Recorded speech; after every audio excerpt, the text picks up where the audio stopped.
Bonjour à toutes et à tous. Très heureux de vous retrouver évidemment sur Fuxsport Foot National pour ce Live N2 après avoir vécu un très beau mardi avec Florian Sermez et le replay N2. Nous allons commencer évidemment comme d'habitude par le talent de la semaine. Nous aurons ensuite les affiches, des invités et puis le but que vous aurez choisi vous, internautes. Mais le talent de la semaine, c'est Bilal Camara, l'attaquant des Lusitanos, un attaquant ailier formé aux Ulysses, ex-ailier du PFC.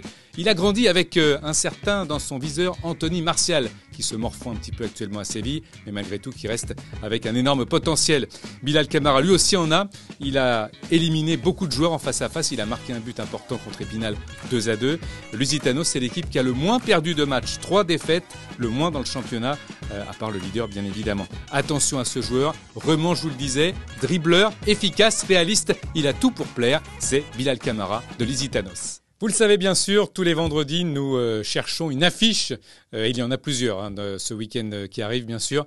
C'est toujours difficile. Andrézieux, Angoulême, c'est ce soir. C'était difficile, évidemment, vous le comprenez bien, d'avoir l'entraîneur avec nous, même s'il sera au rendez-vous lors d'une prochaine émission sur Fuxsport Foot National et Live N2. Nous avons choisi, évidemment, Blois-Chartres. Blois-Chartres, tout simplement parce que Blois, dans l'équipe de Blois, il y a un buteur, Jordan Popino, notamment, 27 ans, 22 buts. J'avais un petit peu inversé. Il aurait bien aimé sûrement que je lui dise qu'il avait 22 ans. Jordan, bonjour. Bonjour. Merci d'être avec nous en tous les cas pour cette émission. Blois-Chartres, les équipes sont séparées de quelques points. C'est pas beaucoup. Ça vaut le coup vraiment de dire que c'est une vraie affiche ce soir. Demain, pardon. Oui, évidemment. Déjà, c'est un derby. Ensuite, il y a 3 points qui nous séparent. Nous, on a envie de recoller à Chartres et de rester dans le top 5 surtout. Jordan, 22 buts cette saison, c'est ça, c'est exceptionnel pour vous? 22, je sais pas, peut-être en comptant la Coupe de France, les amicaux. En championnat, je suis à 11 buts. C'est une saison que je qualifierais de correcte pour le moment. À moi de faire en sorte de la rendre meilleure sur les matchs qui restent d'ici la fin de saison. C'est ça, c'est 11 buts en championnat bien sûr, c'est déjà très bien. Quelles sont vos qualités? Est-ce que vous êtes un leader dans cette équipe de Blois? Est-ce que vous pensez que vous avez le potentiel pour aller plus haut et surtout, dans l'immédiat déjà, aller chercher cette victoire contre Chartres? Toute l'équipe est mobilisée? Ouais, bien sûr. On sort d'un mauvais résultat à Poissy. On avait enchaîné 2 victoires d'affilée. Donc forcément, il y avait beaucoup de frustration la semaine dernière. À nous de repartir vers l'avant avec ce gros match qui se profile. On va jouer à domicile, il va y avoir pas mal de monde. C'est très très important. On a perdu 2 fois à domicile cette saison. Ça fait un petit moment. Il me semble que la dernière défaite, c'était au mois d'octobre, il me semble. Donc ça fait très très longtemps. On veut garder cette invincibilité jusqu'à la fin du championnat. Vous êtes un attaquant, donc je le disais, prolifique, 11 buts en championnat. Vous allez rencontrer Chartres, dont l'entraîneur est Jean-Pierre Papin.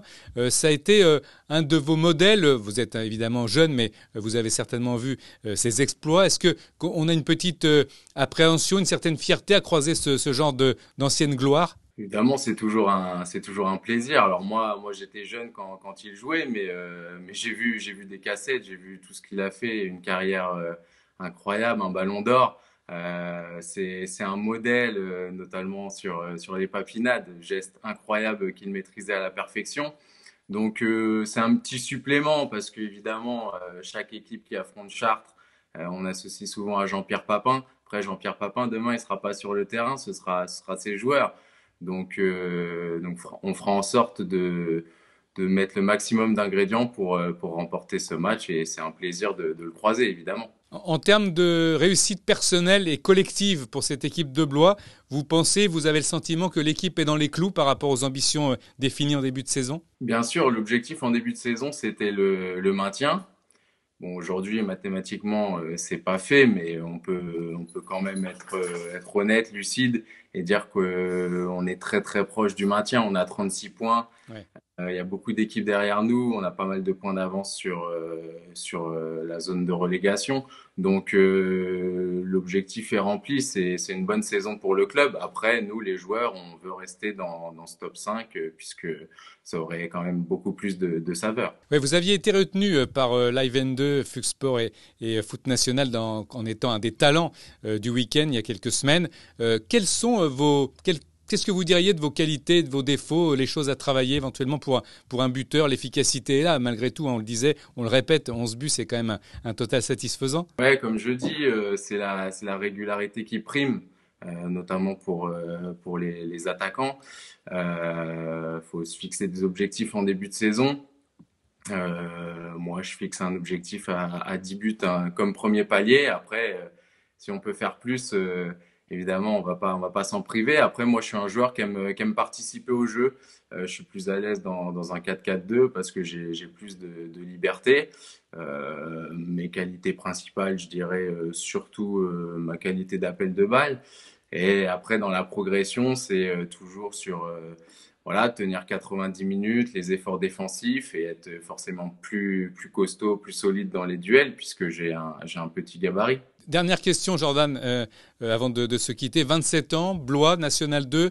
Il y a une ambition supplémentaire pour aller dans une équipe qui a peut-être, j'allais dire, un autre CV, une autre division. Comment ça se passe? On est au printemps. Est-ce qu'on y réfléchit déjà? On est vraiment focus sur le match de ce week-end, bien sûr, contre Chartres et sur les échéances à venir. C'est un petit peu partagé, évidemment.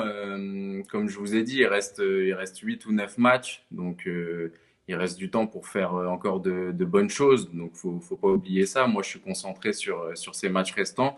Après, je suis quelqu'un d'ambitieux, évidemment. J'ai envie de plus. Mais on va attendre un petit peu. On va passer ces 8 matchs. Il faudra être performant. Et puis, on fera le point déjà, premièrement, avec le club de Blois en fin de saison. Et puis avec les sollicitations s'il y en a par la suite. Le téléphone, à part mes appels et mes SMS, ne sonne pas. Il sonne toute l'année. Je vais pas vous cacher, comme pour tous les autres joueurs. Les clubs sont ambitieux. Les clubs ont toujours besoin, que ce soit en position négative ou positive. Donc, on reçoit toujours des appels, des échanges. Moi, Ouais. comme je dis, tant que c'est de la bonne façon que les échanges sont cordiaux, que ça se passe bien, ça me dérange pas et ça me perturbe pas. Merci beaucoup, Jordan Popinot, buteur de Blois, avant Blois-Chartres, d'avoir été avec nous. C'est très agréable de vous avoir entendu et c'est très gentil d'avoir accepté l'invitation sur Live N2, Fux Sport, pour un de ces talents, un des personnages de ce National 2. On vous souhaite bonne chance et bonne continuation, Jordan. Merci à vous, bonne journée. Au revoir. Les affiches, bien sûr, de ce week-end, groupe par groupe, vous en avez maintenant l'habitude, à part dans ce groupe A Blois-Chartres. Nous avons par exemple Saint-Malo-Granville. Les deux équipes sont séparées uniquement par un point. Saint-Malo 23, Granville 24. Et il y aura également Lorient, 41 points, qui va recevoir Poissy. Dans le groupe B, Beauvais, Paris 13, Beauvais 6e. Et puis nous aurons Sainte-Geneviève, Fleury. Pas vraiment de choc dans ce groupe B, mais des matchs évidemment très importants pour tout le monde. La saison s'étire et tout le monde a besoin de se rassurer ou encore une fois d'être en lumière, d'être mis en lumière et de réussir un beau parcours. Dans le groupe C, Aubagne, Louan-Cuiseaux, les deux équipes ont le même nombre de points, 32. Vallière contre le FC Martigues qui avait battu Toulon il y a fort peu de temps, c'était le week-end dernier d'ailleurs. Et puis il y aura également Jura-Sud contre Grasse, deux équipes séparées par 3 points. Grasse est au-dessus de Jura-Sud. Toulon qui affrontera Marignane, Toulon avec 27 points. Marignane en a 32. Voilà pour ce groupe C. Pour le groupe D, Andrézieux contre Angoulême, ce sera dès ce soir à 19h, un match très très important entre deux équipes du haut de tableau. À noter que Bergerac, le leader, reçoit Nantes. Le Puy, 36 points, va accueillir Bourges. Voilà pour les affiches de ces 4 groupes de National 2. L'événement sur Fux Sport, Foot National, Live N2, c'est de recevoir Jean-Pierre Papin. Évidemment, vous savez qui est Jean-Pierre Papin par rapport à son palmarès, son passé à Marseille, notamment en équipe de France, les fameuses papinades et tout le reste. Mais aujourd'hui, Jean-Pierre Papin est l'entraîneur de Chartres. Bonjour Jean-Pierre. Bonjour Denis. Gentil à toi de venir nous accueillir pour cette émission. Et puis avant un match aussi important, Blois-Chartres, on va tout de suite rentrer dans le vif du sujet par rapport à ce match. C'est un match, j'allais dire pas capital, mais c'est quand même déjà un derby et donc forcément un match intéressant pour tout le monde. Oui, c'est un match capital pour nous, on le sait bien. Si on veut encore espérer revenir sur Versailles, ce qui à mon avis sera très compliqué, on se doit de faire pratiquement la fin de saison parfaite, c'est-à-dire pratiquement tout gagner. Avec pour commencer un déplacement à Blois, ce qui est jamais facile. C'est une très belle équipe, il y a un bon coach. L'année dernière on avait perdu, on les avait battus cette année, mais voilà, en fin de saison comme ça sera pas simple. Comment on s'adapte, Jean-Pierre, après avoir eu un passé aussi glorieux, déjà en tant qu'entraîneur, c'était pas forcément évident au début quand on vous voyait jouer et marquer des buts, de se dire qu'il y avait la fibre peut-être pour devenir entraîneur. Et à ce niveau de National 2, c'est un tremplin, c'est une envie, c'est tout simplement vivre au présent? Oui, d'abord, c'est vivre au présent, effectivement. Après, c'est un retour parce que j'ai eu la chance quand même Ouais. d'entraîner Strasbourg, qui est monté en D1, Lens, Châteauroux. C'était des expériences qui ont été très enrichissantes. Mais avant de repartir peut-être au-dessus, il fallait repartir par un petit peu plus bas. C'est le lot de tous les entraîneurs.